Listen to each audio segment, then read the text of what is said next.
नमस्कार एंड जय हिंद दोस्तों। Guys, welcome to the banking awareness. Guys, आज हम बैंकिंग अवेयरनेस के अंदर जो एक इम्पोर्टेंट टॉपिक पढ़ेंगे वो है non performing asset, NPA. It is very very crucial topic in banking system. What is it? इस चीज को हम देखते हैं।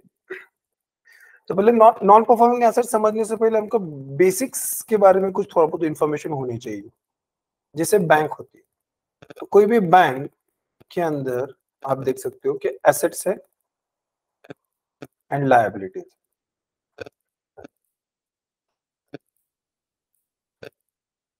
एसेट्स क्या होता है और लायबिलिटी क्या होता है? अब अगर मैं एसेट्स की बात करूंगा तो एसेट्स वो चीज है जहां से पैसा आता है, बैंक के पास पैसा आएगा। It is source of income. यहां से बैंक में पैसा आ रहा है, इनकम जनरेट हो रही है। जैसे कि बैंक ने किसी को कर्जा दिया, लोन। तो जब बैंक किसी को कर्जे देती है तो वो बैंक के लिए एसेट बन जाएंगे। क्यों? क्योंकि बैंक ने मान लो बैंक ने XYZ इस पर्सन को कर्जा दिया है, तो XYZ पर्सन बैंक को प्रिंसिपल वापस करेगा, उसके ऊपर इंटरेस्ट भी देगा ना, तो bank will earn income. Loan देके बैंक ने इनकम जनरेट किया है। मान लो बैंक ने गोल्ड खरीदा है, सोना, तो gold is also asset for the bank. क्यों? क्योंकि जब बैंक सोना खरीदेगी, सोने से बैंक को इनकम जनरेट होगी ना, अगर प्राइसेस बढ़ जाएंगे तो वहां पे। तो एसेट जो होता है वो बैंक को इनकम जनरेट करके देता, पैसा देता है। जैसे मान लो बैंक ने शेयर खरीद के रखे, तो shares are also asset. Bonds खरीद के रखे तो bonds are also assets. Then bank ने लैंड खरीदी है तो land is also an asset. तो बैंक के अंदर ये सारी चीजें क्या होती है? एसेट। जब हम बात करते हैं नॉन परफॉर्मिंग एसेट्स, तब हम बात कर रहे हैं लोन्स की बात कर रहे हैं। जो बैंक लोन बांट रही है ना, उन एसेट्स की बात कर रहे हैं। अब बैंक जो भी लोन बांटती है, बैंक एक्सपेक्टेशन रखती है कि जो बोरोवर है, जिन्होंने बैंक से कर्जा लिया है, वो बोरोवर समय पे रिपेमेंट करेगा। ईएमआई होते हैं ना बैंक्स के, EMI.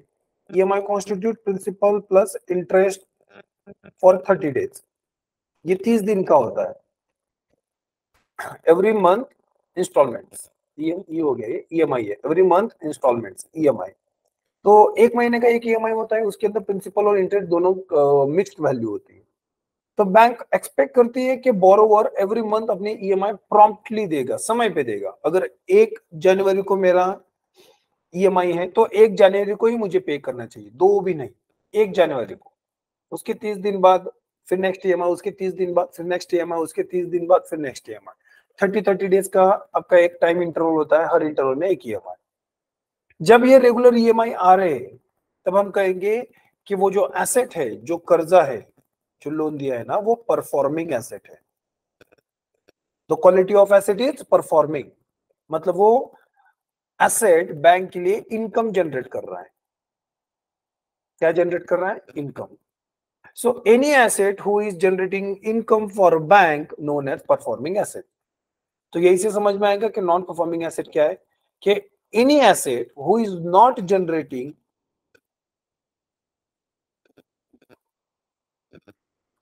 Any income for bank. ऐसा कोई भी एसेट जो इनकम नहीं जनरेट कर रहा है, तो वो क्या है? Non performing asset. Simple meaning. अगर किसी ने बैंक से कर्जा लिया और वो कर्जा वापस नहीं कर रहा है, तो आप क्या कहोगे? कि एनपीए जनरेट हो रहे बैंक के अंदर। और ये काफी इंपॉर्टेंट इशू है। दूसरी चीज हमने देखी थी लायबिलिटी। सेकेंड चीज इज लायबिलिटी। लायबिलिटी मतलब जो देना है, वो लायबिलिटी होती है। बैंक को क्या देना है? बैंक को लोगों के पैसे देने हैं, शायद वो सैलरी में होगी, तो एम्प्लॉइज आर लायबिलिटी। एम्प्लॉइज की जो सैलरी, वो लायबिलिटी है। उसी तरीके से डिपॉजिट्स होते हैं बैंक में। बैंक के अंदर जो भी डिपॉजिट है, वो बैंक के लिए क्या बन जाएगी? लायबिलिटी बन जाएगी। क्यों? क्योंकि डिपॉजिट का जो प्रिंसिपल अमाउंट है, जो पैसा है, वो लोगों का पैसा है। तो बैंक प्रिंसिपल और उसके ऊपर कुछ इंटरेस्ट लोगों को वापस करेंगे ना। तो इंटरेस्ट जब बैंक दे रही है किसी को, तो मतलब जेब से खर्चा करना पड़ रहा है, तो it is akin to the expenditure. ये एक्सपेंडिचर जैसा है, बैंक के लिए खर्चे जैसा है। यहां से बैंक पैसा दे रही है। तो liability is what?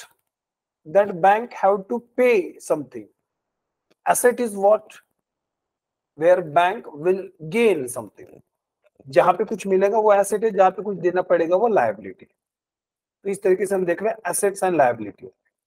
Today we are going to learn about the non performing assets. Guys, आप लोगों को अगर न्यूज़पेपर आप पढ़ रहे होगे तो आपको रिसेंटली कुछ ईयर्स में कुछ बड़े नाम दिखे होंगे, जैसे कि विजय माल्या, ये किंगफिशर के आपके एमडी थे, करेक्ट, जनाब के नीरव मोदी। ये कुछ बहुत चर्चित नाम है। ये वो लोग हैं जिन्होंने बैंक से पैसे लिए और बैंक में पैसा देने से मना कर दिया, तो वो क्या बन गए? उन्होंने जो भी बैंक से कर्जे लिए थे तो वो सारे कर्जे क्या बन गए? Non performing asset. और इनके कर्जे हजारों करोड़ के कर्जे थे। Get thousands of crore rupees from bank and now they are refusing to pay to the bank. अलग अलग कारण दे रहे, कारण कुछ भी हो, लेकिन बैंक ने किसी को कर्जा दिया और बैंक के पास वो अगर पैसा नहीं आ रहा है तो उसको हम क्या कहेंगे? Non performing asset. अब ये नॉन परफॉर्मिंग एसेट काफी बुरी चीज है। क्यों? क्योंकि बैंक एक प्रॉफिट इंस्टीट्यूशन है, ये प्रॉफिट मेकिंग इंस्टीट्यूशन है। I am not talking about every bank, I am talking about commercial bank. I am talking about commercial bank. सारे बैंक्स को प्रॉफिट कमाना, कमर्शियल बैंक्स को प्रॉफिट कमाना। अगर मैं कोऑपरेटिव बैंक की बात करूंगा तो वो नॉन प्रॉफिट के लिए कमाती, लेकिन फिर भी उनके पास जो डिपॉजिट्स है, अगर वो पैसा किसी को कर्जे पे दिया जा रहा है और वो लोग वापस बैंक में पैसा नहीं दे रहे, तो कोऑपरेटिव बैंक का बिजनेस भी तो खत्म हो जाएगा ना। तो इसलिए ये काफी क्रूशियल चीज है कि अगर बैंक किसी को पैसा दे रहे तो सामने वाले ने वो पैसा ईमानदारी से इंटरेस्ट के साथ पे करना जरूरी है। अगर ऐसा नहीं होता है तो bank will lose their profit. Bank अपने प्रॉफिट को गवा देंगे, और जब बैंक प्रॉफिट गवा देगा तो बैंकिंग सिस्टम ही कोलैप्स हो जाएगा। किसी भी देश में बैंकिंग सिस्टम उस देश के इकोनॉमी का बैकबोन होता है। अगर बैंकिंग सिस्टम मजबूत तो इकोनॉमी मजबूत। जैसे हमारे बॉडी में होता है ना बैकबोन, वर्टिब्रल कॉलम कहते हैं, पार्टिसा का नाम। अगर वो टूट जाए तो इकोनॉमी, बॉडी कोलैप्स कर जाएगी, हम खड़े नहीं रह पाएंगे। उसी तरीके से अगर बैंकिंग सिस्टम कोलैप्स कर जाए तो कोई भी इकोनॉमी सस्टेन नहीं कर पाएगी। तो banking economy is a lifeline for, banking is a lifeline for every economy. अब बैंकिंग के अंदर प्रॉफिट नहीं होगा तो बैंक्स क्यों काम करेंगी? तो बैंक्स का जब प्रॉफिट चला जाएगा तब बैंकिंग सिस्टम चले जाएंगे। इसीलिए इस कॉन्टेक्स्ट में हमको एनपीए को पढ़ना काफी ज्यादा क्रूशियल हो जाता है। So non performing assets,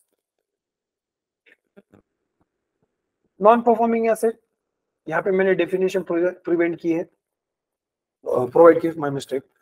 When the borrower stops paying interest or principal on loan to the lender will lose money, such loan is known as non-performing asset. ये क्रूड डेफिनेशन, ये general sense में आप कह सकते हो।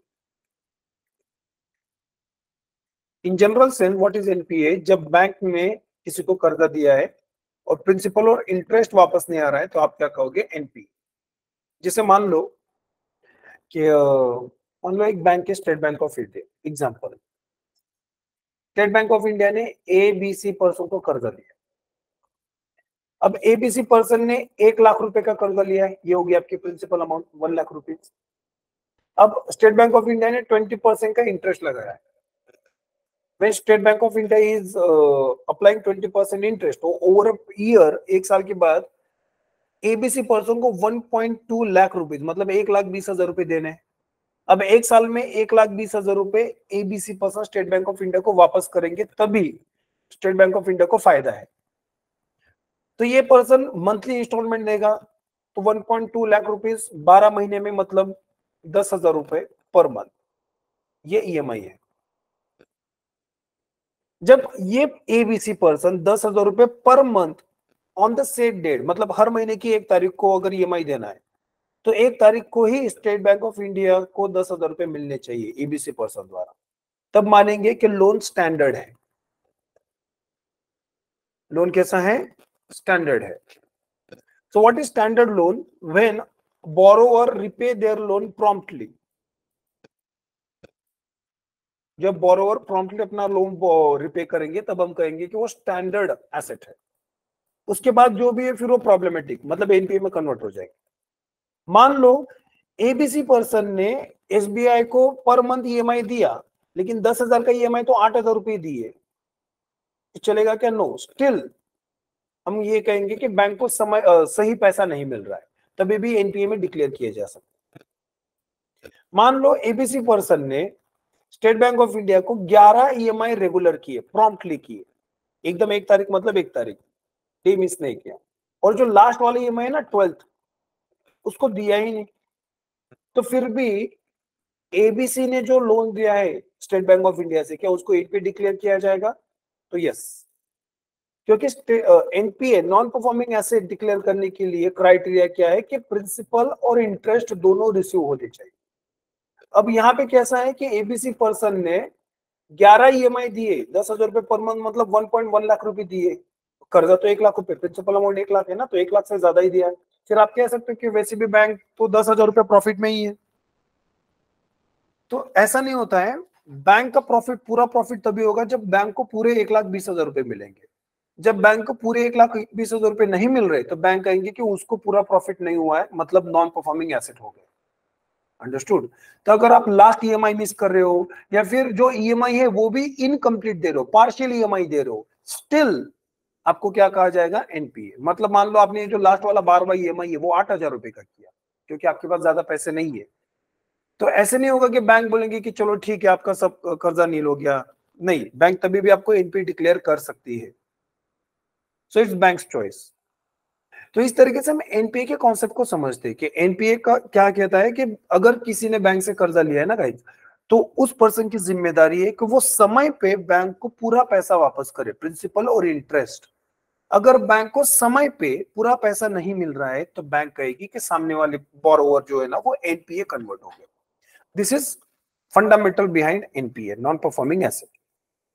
लेकिन कब bank कभी भी किसी अकाउंट को एनपीए डिक्लेयर करेंगी, तो उसके लिए क्राइटेरिया है, आरबीआई ने ये क्राइटेरिया कहा है।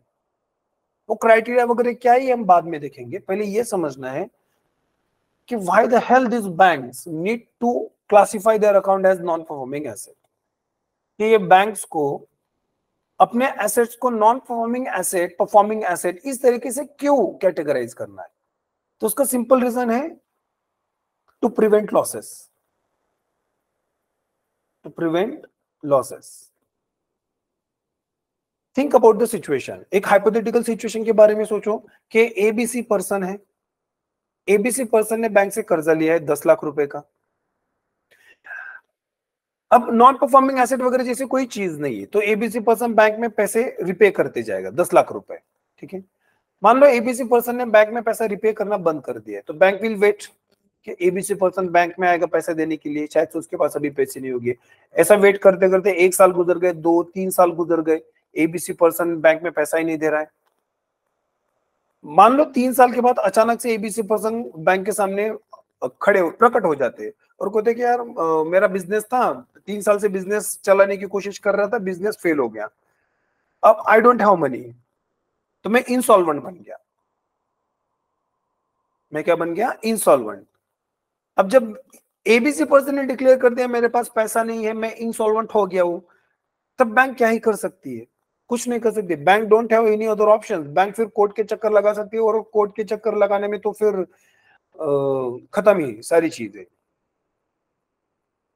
तो दैट्स व्हाई यहाँ पे तो बैंक लॉसेस को प्रिवेंट नहीं कर सकती, क्योंकि बैंक वेट कर रही थी कि एबीसी पर्सन खुद बैंक में आए और पैसा दे। अब यहाँ पे अगर हम एनपीए की कैटेगरीज को यूज करेंगे तो सिचुएशन कुछ अलग हो सकती है। जैसे अगर एबीसी पर्सन ने बैंक में कर्जा देना बंद कर दिया है, तो bank will wait for 90 days, only 90 days. Bank 90 दिन तक वेट करेगी। 90 दिन के बाद बैंक उस अकाउंट को सीधा क्लासिफाई कर देगी as NPA, non performing asset. Once ABC's account is declared as NPA, non-performing asset, bank will come into the action. तो बैंक जो है ना अर्ली एक्शन में आ जाएगी। अब 90 दिन के बाद डायरेक्ट एक्शन मोड पे आ जाएगी। अब बैंक वेट नहीं करेगी कि एबीसी पर्सन बैंक में आए, अपने आप को इंसॉल्वेंट डिक्लेयर करे, फिर देखा जाएगा क्या होगा वो, क्योंकि अब लॉस तो हो गया है ना। Once person declare himself as an insolvent person, that means loss have been occurred.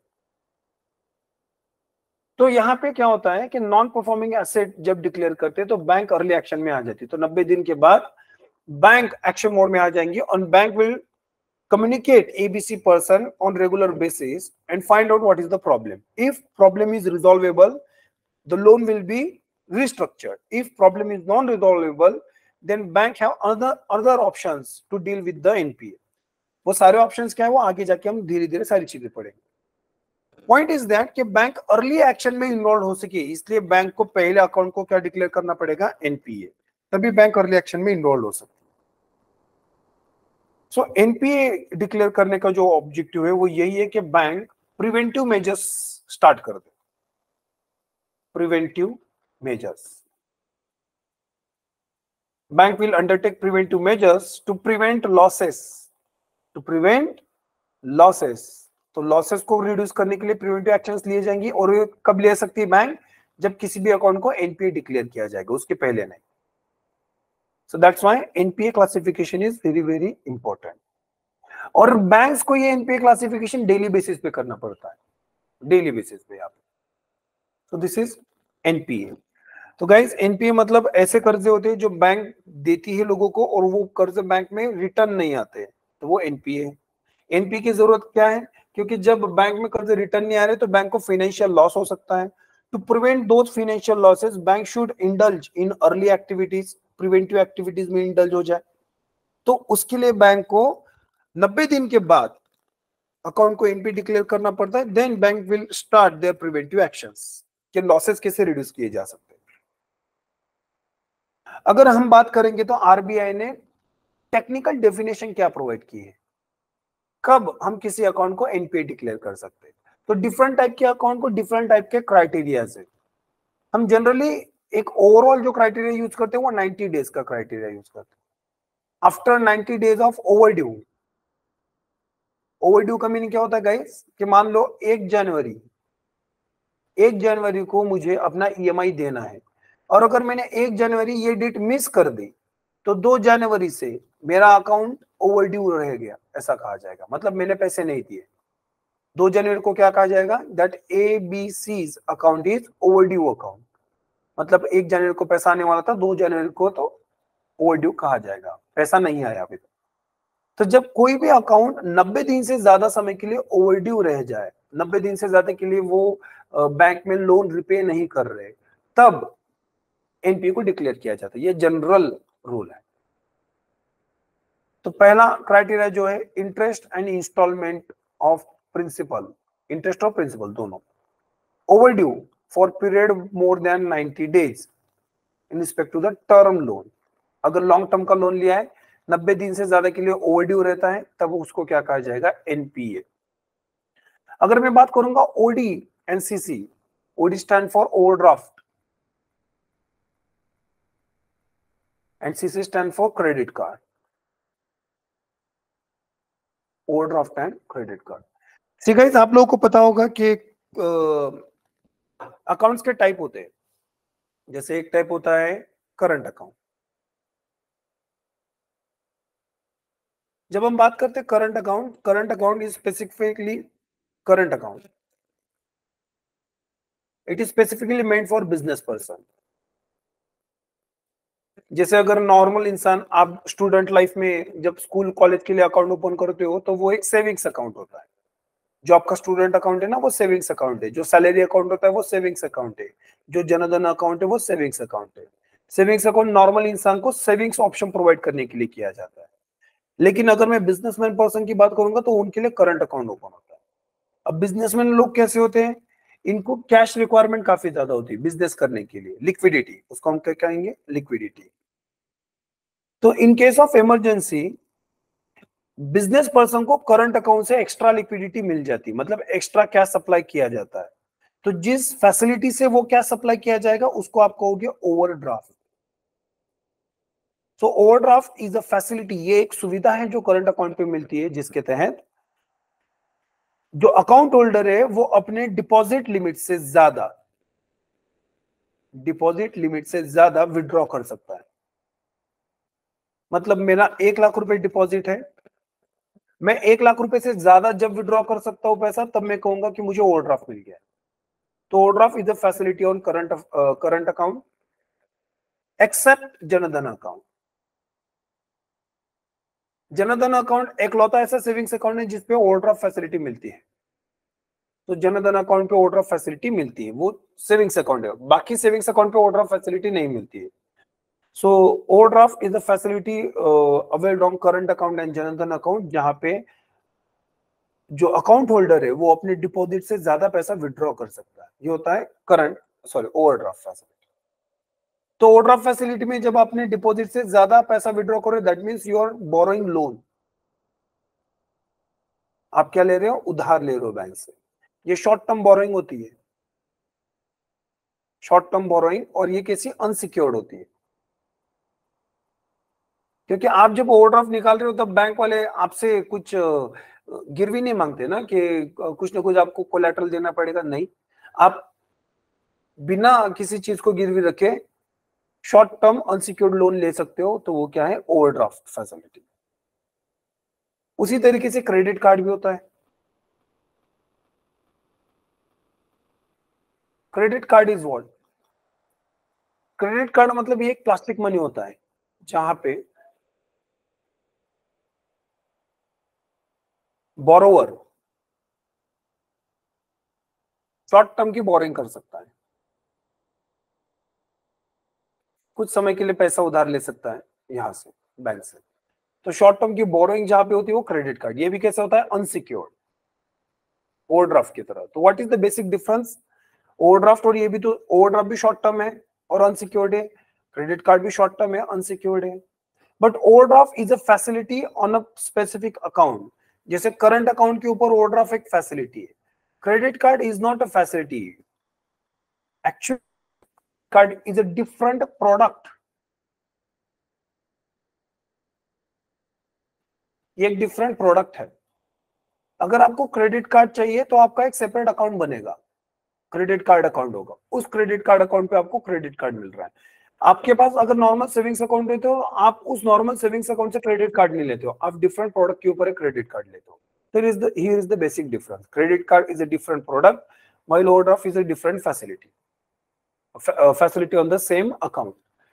जो क्रेडिट कार्ड होता है वो पर्टिकुलरली डिमांड जनरेशन के लिए किया जाता है। मार्केट के अंदर डिमांड बढ़ानी है, तो डिमांड बढ़ानी है तो मनी सप्लाई बढ़ाओ। मनी सप्लाई बढ़ेगा कैसे? क्रेडिट कार्ड से। लेकिन ओवरड्राफ्ट फैसिलिटी जो होती है ना, वो पर्टिकुलरली मार्केट के अंदर लिक्विडिटी प्रोवाइड करने के लिए यूज होता है। जो भी बिजनेसमैन होते हैं ना, उनको लिक्विडिटी की जरूरत होती है, तो it meant for to provide liquidity into the banks. तो ये क्रेडिट कार्ड होता है और ओवरड्राफ्ट फैसिलिटी होती है। क्रेडिट कार्ड के अंदर भी तो आपको शॉर्ट टर्म की बोरिंग हो रही है, अनसिक्योर्ड। तो ओवरड्राफ्ट को हो या फिर क्रेडिट कार्ड को, दोनों जगह पे आप शॉर्ट टर्म की बोरिंग कर रहे हो। जब आप शॉर्ट टर्म की बोरिंग कर रहे हो तो ये एनपीए वाला जो मैटर है वो यहाँ पे भी अप्लाई हो सकता है ना, नॉन परफॉर्मिंग एसेट। तो यस, लेकिन उनको कहा जाता है आउट ऑफ ऑर्डर। एनपीए नहीं कहेंगे उसको, क्या कहेंगे? Out of order. जब ओवरड्राफ्ट और करंट अकाउंट के ऊपर 90 दिन से ज्यादा के लिए पैसे नहीं मिलते, तब उसको कहा जाएगा आउट ऑफ ऑर्डर अकाउंट। तो account remain out of order in respect of the overdraft and credit card. इस तरीके से अगर मैं किसी बिल की बात करूंगा, तो अगर बिल ओवरड्यू रहता है for period of more than 90 days in case of bill purchase and discounted, तब उसको कहा जाएगा एनपीए। अब ये चीज क्या है, इसको भी एक्सप्लेन करता हूं। बिल ऑफ एक्सचेंज,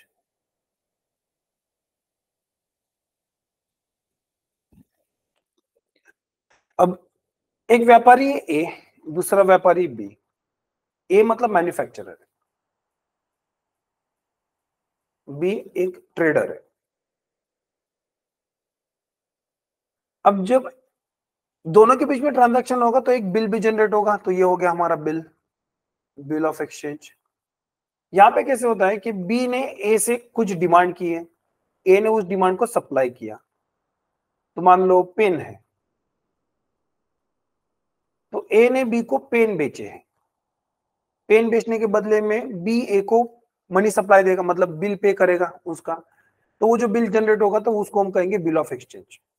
अब कब बिजनेस के अंदर ज्यादातर क्या होता है कि जो ट्रांजैक्शन होता है वो इमीडिएट नहीं होता है, वो कुछ समय के बाद भी हो सकता है। मान लो 1 हफ्ते बाद, 2 हफ्ते बाद, 1 महीने बाद, एक सर्टेन पीरियड के बाद, अप टू 3 मंथ्स आप पेमेंट कर सकते हो वहां पे। तो जब आप बी पर्सन ए को पेमेंट करेगा तो वो इमीडिएट नहीं करेगा, तो हम मानते हैं कि वो 1 महीने की बात करेगा। After 1 month B will pay full amount to the A person. अब बिजनेस के अंदर इतना भरोसा होता है तो ए ने बिल जनरेट किया, एक अपने पास रखा, एक बी को दे दिया और ट्रांजैक्शन इज डन। 1 महीने बाद बी ए को पैसे दे देगा। मान लो 1 हफ्ते बाद, आफ्टर 1 वीक, ए वांट मनी, ए को पैसे की जरूरत है, तो ए बी के पास नहीं जाएगा कि भाई तुम 1 महीने बाद जो पैसा देने वाले थे वो अभी दे दो, नहीं, क्योंकि बिजनेस के अंदर जनरली ऐसी चीजें नहीं चलती। तो ए क्या करेगा, A will go to the bank, ये बैंक चला जाएगा बिल लेके। ये जो बिल जनरेट हुआ है ना, एक कॉपी इनके पास है, ये बैंक लेके। मान लो बिल 10 लाख रुपए का है, तो बी पर्सन ए को 10 लाख रुपए देंगे। अब ए पर्सन को कुछ पैसे की जरूरत है, 4-5 लाख रुपए चाहिए होंगे, घूमने वगैरह जाना होगा तो, और पेशेंस नहीं है कि 1 महीने की वेट करूंगा, तो अभी ए पर्सन चलाएगा बैंक में ये बिल लेके। तो ए पर्सन क्या करेगा, ये बिल बैंक को दे देगा और बैंक से पैसा लेके आ जाएगा। इसको आप कहोगे बिल परचेस या फिर डिस्काउंट, दो अलग अलग चीजें, bill purchase and bill discount. अभी के लिए इतना याद रखो कि जब ए पर्सन बैंक में बिल देगा तब बैंक ए को पर्सन पे कुछ पैसे दे देगी। मान लो 10 लाख रुपए का बिल है ना, तो बैंक ए को पूरे 10 लाख रुपए नहीं देंगे, डिस्काउंट काट के 9,50,000 रुपए, 9.5 लाख रुपए देंगे बैंक ए पर्सन को। लेकिन जब बिल मैच्योर होगा तब बी पूरे 10 लाख रुपए देगा ना। अब बी ए को नहीं, क्योंकि बिल तो बैंक ने खरीद लिया है ए से। ए के बाद जो बिल था ना, बैंक ने वो 9.5 लाख रुपए खरीद लिया, परचेस कर लिया है। अब बी पर्सन 10 लाख रुपए बैंक में देगा। इस तरीके से बैंक ने 9.5 लाख रुपए में जो बिल खरीदा है वो 10 लाख रुपए में वसूल हो जाएगा। तो यहाँ पे बैंक का 50,000 रुपीज फायदा हो गया। ये होता है बिल परचेस। इसी चीज को डिस्काउंटिंग नहीं होता है, लेकिन अभी डिस्काउंटिंग नहीं समझाऊंगा, फिर और लंबी प्रोसेस हो जाएगी। अभी के लिए बस इतना याद रखो। तो बैंक ने क्या कर लिया है, ए से बिल खरीद लिया है, अब वेट कर रहा है कि 1 महीने के अंदर अंदर बी बैंक के पूरे पैसे दे देगा, 10 लाख रुपए।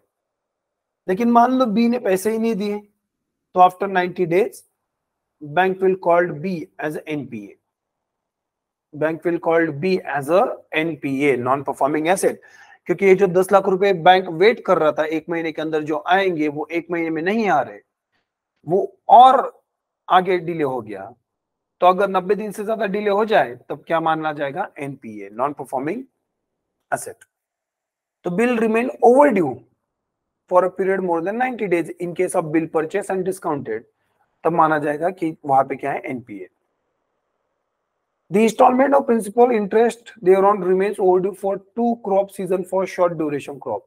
अगर एग्रीकल्चर क्रॉप की बात करेंगे हम, एग्रीकल्चर क्रॉप में 90 डेज का क्राइटेरिया नहीं है। क्राइटेरिया कौन सा है, 2 crop सीजन। अब थोड़ा सा एग्रीकल्चर के बारे में बात करते हैं शॉर्ट में, कि एग्रीकल्चर के सीजन्स होते हैं। 3 प्राइमरी सीजन है इंडिया में, खरीफ, रबी, ज़ैद। अभी ये जो मंथ चालू है हमारा नवंबर, तो नवंबर में रबी सीजन चालू है। इसके पहले बारिश वाला सीजन था, वो खरीफ है। रबी के बाद जो सीजन आएगा वो ज़ैद है। तो इंडिया में 3 क्रॉप सीजन पाए जाते हैं। ये शॉर्ट क्रॉप सीजन है, लगभग 4 महीने का एक क्रॉप सीजन आता है, 3.5 से 4 महीने का। तो इंडिया में खरीफ, रबी, ज़ैद, ये 3 क्रॉप सीजन है। अगर मान लो किसी फार्मर ने खरीफ सीजन में कर्जा लिया है बैंक से, 50,000 रुपए का कर्जा लिया फॉर एग्रीकल्चर, खेती के लिए। अब जब फार्मर कर्जा ले रहा है 50,000 रुपए का, फार्मर उस 50,000 से सोइंग करेगा, बुआई करेगा। उसके बाद फिर 3 महीने बाद प्रोडक्शन आएगा, 3-4 महीने बाद प्रोडक्शन आएगा, और फिर फार्मर के पास पैसे मिलेंगे, तब फार्मर बैंक का लोन दे सकता है। करेक्ट, इस तरीके से। उसके बीच में तो बैंक फार्मर को इनकम जनरेट होने का कोई चांस ही नहीं है। लेकिन कभी कभी क्या हो जाता है कि बारिश नहीं होने के कारण या फिर डिफरेंट डिफरेंट सर्कमस्टांसेस के कारण एक सीजन में प्रोडक्शन के पूरे पैसे नहीं मिलते, तो कभी कभी फार्मर और दूसरे सीजन में ट्राई कर लेता है। तो for farming community back to back 2 crop season, मतलब अगर खरीफ में कर्ज लिया तो खरीफ और उसके बाद रबी, तो खरीफ और रबी तक बैंक वेट करेगी। अगर रबी सीजन के बाद भी पैसे नहीं मिल रहे तो bank will declare that agricultural loan as NPA. अगर रबी में कर्ज लिया जा रहा है तो रबी और जैद दोनों क्रॉप सीजन तक बैंक वेट करेगी। जैद के बाद उसको मतलब नेक्स्ट खरीफ सीजन में उसको डिक्लेयर किया जाएगा एज एनपीए। अगर जैद में पैसा लिया जा रहा है तो जैद और खरीफ तक वेट किया जाएगा।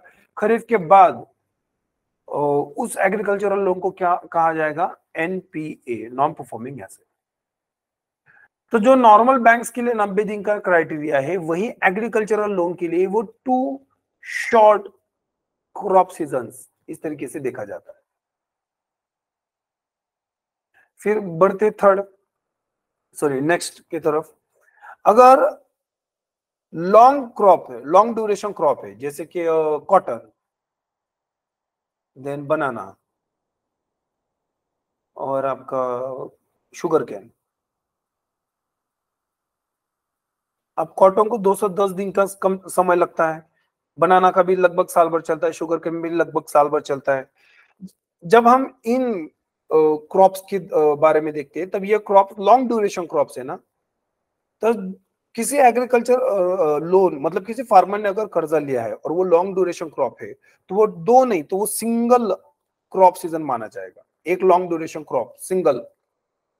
तो अगर कॉटन के लिए कर्ज लिए वहां पे, मतलब ऐसे बता के नहीं लिया जाता कॉटन वगैरह, ये बस देखा जाता है कि लॉन्ग ड्यूरेशन क्रॉप है कि शॉर्ट ड्यूरेशन। अगर लॉन्ग ड्यूरेशन क्रॉप है तो एक क्रॉप सीजन तक वेट किया जाएगा, शॉर्ट ड्यूरेशन क्रॉप है तो 2 क्रॉप सीजन तक वेट किया जाएगा। Afterwards N account is considered as NPA. So these are criteria. अगर मैं डेरिवेटिव ट्रांजैक्शंस की बात करूंगा, डेरिवेटिव्स अगर उसके अंदर भी 90 दिन तक अनपेड रहा डेरिवेटिव, तभी भी क्या माना जाएगा?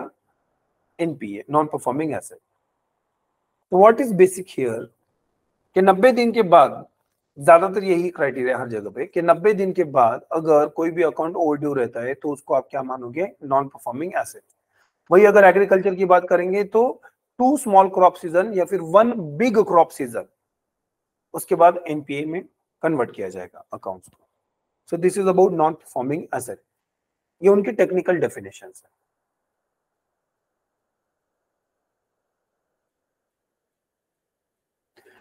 Here are the categories of NPA. Basically NPA जो लोन्स है या फिर एडवांसेस है, उनको हम standard and non standard assets में डिवाइड कर सकते हैं। स्टैंडर्ड एसेट्स के अंदर हम देखते हैं कि there are regular asset and there are stressed asset. Basically NPA are also known as stressed asset. Regular asset मतलब क्या है कि नो डिले, कोई भी अकाउंट अगर प्रॉम्प्टली रिपे हो रहा है तो प्रॉम्प्टली जो अकाउंट रिपे हो रहा है तो वो रेगुलर है, तो वो स्टैंडर्ड एसेट है। लेकिन जब वो रेगुलर रिपे नहीं हो रहा है तब उसको स्ट्रेस्ड एसेट कहेंगे और उसके बाद नॉन परफॉर्मिंग एसेट कहा जाएगा। अगर आप न्यूज़पेपर पढ़ रहे होगे तब आपको ये कुछ नई टर्मिनोलॉजी जैसे कि बैड लोन या फिर बैड डेट, ये टर्मिनोलॉजीज पढ़ने को मिल सकती है। बैड लोन या फिर bad debt. What is bad loan और बैड डेट? ये एनपीए ही होता है, लेकिन NPA is a quite technical term and इस तरीके की जो टेक्निकल टर्मिनोलॉजीज है ये हर इंसान को समझ नहीं आ सकती है। तो न्यूज़पेपर के अंदर क्या करते हैं, कुछ जनरल टर्मिनोलॉजीज को यूज कर लेते हैं। तो ये न्यूज़पेपर कॉइन टर्म है। तो न्यूज़पेपर के अंदर ये जो टर्मिनोलॉजीज है ये एनपीए के लिए यूज की जाती है, just like bad loan, bad debt, bad bank. Bad bank क्या होता है बाद में पढ़ेंगे हम। इस तरीके की टर्मिनोलॉजीज यूज होती है। तो ये मीडिया कॉइन टर्म्स है। तो सारे लोन्स और एडवांसेस हम standard asset and non performing assets में डिवाइड कर सकते हैं। स्टैंडर्ड एसेट हमने समझा कि जो रेगुलरली रिपे हो रहे हैं। उसके बाद आता है स्ट्रेस्ड एसेट। स्ट्रेस्ड एसेट के अंदर हम देखते हैं स्पेशल मेंशन अकाउंट। ये स्पेशल मेंशन अकाउंट क्या है ये बाद में देखेंगे, अभी देखते हैं एनपीए। जो भी एनपीए वो क्या है, 90 दिन से ज्यादा के लिए डिले किए जाते हैं, ओवरड्यू रहते हैं, वो एनपीए। लेकिन 90 दिन के बाद एनपीए को सब कैटेगराइज किया जाता है, जैसे सब standard asset, doubtful asset and loss asset. मतलब एनपीए एक जनरल टर्मिनोलॉजी है। जैसे मैं कहूंगा स्टूडेंट्स, स्टूडेंट्स एक कॉमन वर्ड है, जनरल टर्मिनोलॉजी, उसके अंदर मेल स्टूडेंट, मतलब sorry, boy students and girl students, तो ये स्पेसिफिक बोलूंगा ना मैं। उसी तरीके से एनपीए एक कॉमन टर्म है, एक जनरल टर्म है, उसके अंदर आएंगे sub standard asset, doubtful asset and loss asset, these are sub categories of NPA. अब ये sub standard asset, doubtful asset और लॉस एसेट क्या है, इनको डिटेल में देखते हैं। तो स्टैंडर्ड एसेट,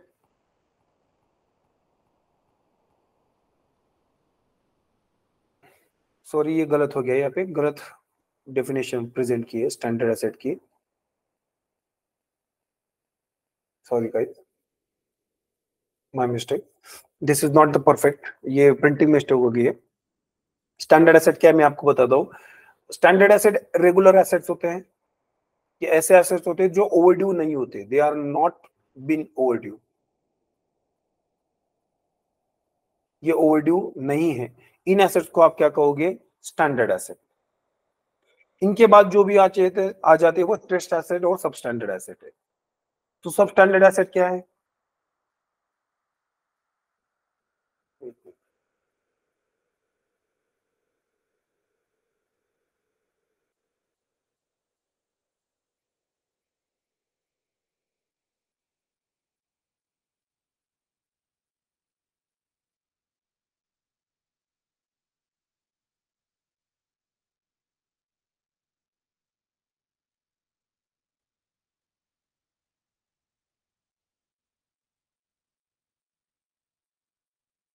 गाइस यहाँ पे थोड़ी सी प्रिंटिंग मिस्टेक हो गई है, थोड़ी सी नहीं, थोड़ी ज्यादा ही हो गई है।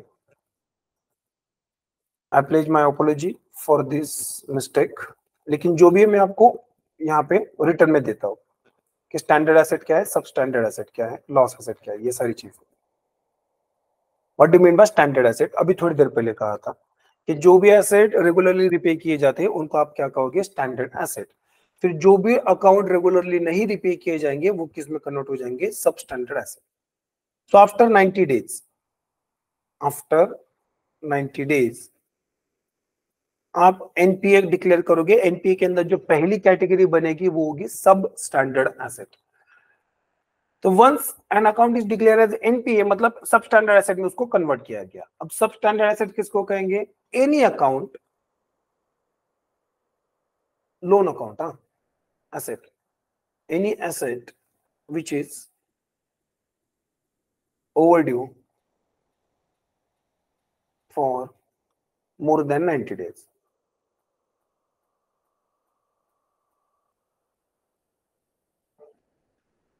अगर 90 दिन से ज्यादा कोई अकाउंट ओवरड्यू रहता है तो वो क्या है, सब स्टैंडर्ड एसेट है।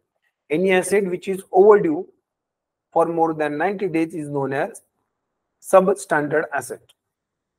तो ये अब लो क्वालिटी का हो गया, थोड़ा सा स्टैंडर्ड एसेट से इसकी क्वालिटी खराब हो गई। Next is doubtful asset. Standard asset के बाद जो दूसरी क्वालिटी आती है वो डाउटफुल एसेट की आती है। अब यहाँ पे भी थोड़ी सी गड़बड़ कर दी है, ठीक है, ये 18 मंथ नहीं है, 12 मंथ है। तो व्हाट इज डाउटफुल एसेट, तो बैंक वाले वेट करेंगे कि आपको 90 दिन का वेट दिया, 90 दिन का टाइम पीरियड दिया, आपने 90 दिन में पैसा नहीं दिया तो 90 दिन के बाद आपको एनपीए के अंदर सब स्टैंडर्ड एसेट डिक्लेयर किया। जब आपको सब स्टैंडर्ड एसेट डिक्लेयर करते हैं तब उसके बाद 1 साल तक वेट करेंगे। मतलब मान लो 1 जनवरी 2022 आप डिक्लेयर किए गए सब स्टैंडर्ड एसेट, अगले 1 साल तक मतलब 31 दिसंबर 2022 तक वेट करेंगे। उसके नेक्स्ट डे 1 जनवरी 2023 आफ्टर 12 मंथ आपको डाउटफुल एसेट में कन्वर्ट किया जाएगा। नाउ आपके अकाउंट को प्रमोट करके किस में करेंगे, डाउटफुल एसेट। प्रमोट मतलब ये सार्कास्टिकली यूज कर रहा हूं, आपको डिमोशन ही मिल रहा है। You will, your account will be deteriorated as doubtful asset. अब डाउटफुल एसेट मतलब क्या होता है कि यहाँ पे बैंक टेंशन में आ गया है कि सामने वाले से पैसा मिलेगा कि नहीं मिलेगा। So any account which is any NPA which is for more than 12 months is known as doubtful asset. An asset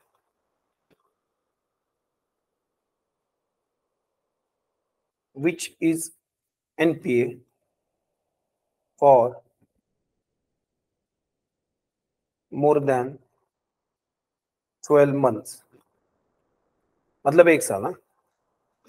An asset which is NPA for more than 12 months is known as doubtful asset. तब 12 महीने के बाद आपके account को doubtful asset में convert किया जाएगा। Once your account is converted into the doubtful asset, तब बैंक वेट करेगा कि आपसे पैसे कब आए कब नहीं आए, कब आए कब नहीं आए। मान लो आपसे जब पैसे ही नहीं आ रहे, तब बैंक आपके अकाउंट को क्या डिक्लेयर करेंगे? Loss asset. इंटरेस्टिंग बात यह है कि डाउटफुल एसेट से लॉस एसेट में जो कन्वर्जन किया जाएगा उसके लिए कोई स्पेसिफिक टाइम फ्रेम नहीं है। बैंक कभी भी डाउटफुल एसेट से लॉस एसेट में कन्वर्ट कर सकती है, कभी भी। जनरली बैंक 3 इयर्स तक वेट करती है, 3 साल तक वेट करेगी, लेकिन उसके पहले भी डाउटफुल एसेट को लॉस एसेट में कन्वर्ट किया जा सकता है। So that's how an account is categorized into such different categories. पहले स्टैंडर्ड एसेट देखा हमने, फिर सब स्टैंडर्ड एसेट देखा, फिर doubtful asset, and then loss asset. Once an account is declared as loss asset, that means bank have identified their losses. Bank ने क्या identify कर लिया? their losses, कि अभी पैसा डूब गए हमारे, उसको हम कहेंगे लॉस एसेट। तो जो बैंक की बैलेंस शीट बनेगी ना गाइस, उसके अंदर इस तरीके से कैटेगरीज बनी होगी। अगर लॉस एसेट की बात होगी तो वहां पे नंबर लिखे होंगे, बैलेंस शीट के अंदर दिखेगा ना फिर कितने लॉसेस हुए बैंक में। लॉस एसेट मतलब क्या है कि उतना पैसा डूब गया बैंक का, तो ये निगेटिव इंपैक्ट क्रिएट कर रहा है बैंक के अंदर। इस तरीके से बैंक के सामने ये डिफरेंट कैटेगरीज है। जिस तरीके की कैटेगरीज होगी अकाउंट की, bank will perform their actions accordingly, bank will respond you accordingly. तो ये होता है आपका एनपीए कैटेगराइजेशन। उसके बाद स्पेशल मेंशन अकाउंट भी होता है। What is special mention account? अभी तक हम ये देख रहे थे कि after 90 days your account is converted into borrowers account is converted into NPA. But what about before that? 90 दिन से पहले क्या? तो आरबीआई के गाइडलाइंस के हिसाब से अब 90 दिन के पहले भी अकाउंट को क्लासिफाई कर दो, but they will not termed as NPA. उनको एनपीए की तरह ट्रीट नहीं किया जाएगा, तो उनको स्पेशल मेंशन अकाउंट कहा गया। तो special mention account is what? when account is overdue for less than 90 days, that account is known as special mention account. When a loan account is overdue for less than 90 days, if it is more than 90 days, then it is NPA. If it is less than 90 days, it is special mention account. So before loan account turn into NPA, banks are required to identify stressed in account by creating 3 subcategories under SMA category. तो 3 categories बनेंगी, SMA 0, SMA 1 and SMA 2 category. जब मैं SMA 0 की बात कर रहा हूं तो principal and interest payment not overdue for more than 30 days, मतलब 1 to 30 डेज, 1 से 30 दिन के बीच में अगर कोई अकाउंट ओवरड्यू रहता है तब ये माना जाएगा कि वो SMA 0 कैटेगरी में है। उसी तरीके से 31 से 60 दिन तक अगर कोई अकाउंट ओवरड्यू रहता है तब ये माना जाएगा कि वो SMA 1 कैटेगरी में है। जब 61 से 90 दिन के बीच में अकाउंट ओवरड्यू रहता है तब माना जाएगा कि SMA 2 कैटेगरी में है। And after 90 days that account will be converted into the NPA, non performing assets. तो इस तरीके से हम देख रहे हैं कि बैंक के अंदर जो है ना, जब अब कोई भी अकाउंट ओवरड्यू रहता है तब उसको अलग अलग कैटेगरीज में कन्वर्ट करते हैं। मान लो आपको 1 अप्रैल योर फर्स्ट ड्यू डेट है, ये आपकी ड्यू डेट है, इस दिन आपको पेमेंट करनी है, लेकिन आपने पेमेंट नहीं की, तो 1 अप्रैल के बाद आपको क्या कहा जाएगा? SMA 0 category. उसके बाद 30 दिन तक वेट करेंगे, 30 दिन के अंदर आपने पहला ईएमआई दिया तो ठीक, अगर नहीं दिया तो 31वें दिन में आपको SMA 1 कैटेगरी में माना जाएगा। फिर 60 दिन तक वेट करेंगे, 60 दिन तक भी अगर आपने पैसा नहीं दिया तो 60 दिन के बाद 61 डे से आपको क्या कहा जाएगा, SMA 2 कैटेगरी। तब 90 दिन तक वेट करेंगे, अगर 90 दिन के अंदर अंदर भी आपने पैसा नहीं दिया तब आपको सब स्टैंडर्ड एसेट डिक्लेयर किया जाएगा और यहां से एनपीए की शुरुआत होती है। जब तक कि आप एसएमए कैटेगरी के अंदर हो आपको ज्यादा परेशानी की बात नहीं है, मतलब it will not generate huge impact on your CIBIL score. CIBIL score समझते हो ना गाइस? सिबिल स्कोर होता है क्रेडिट इंफॉर्मेशन ब्यूरो ऑफ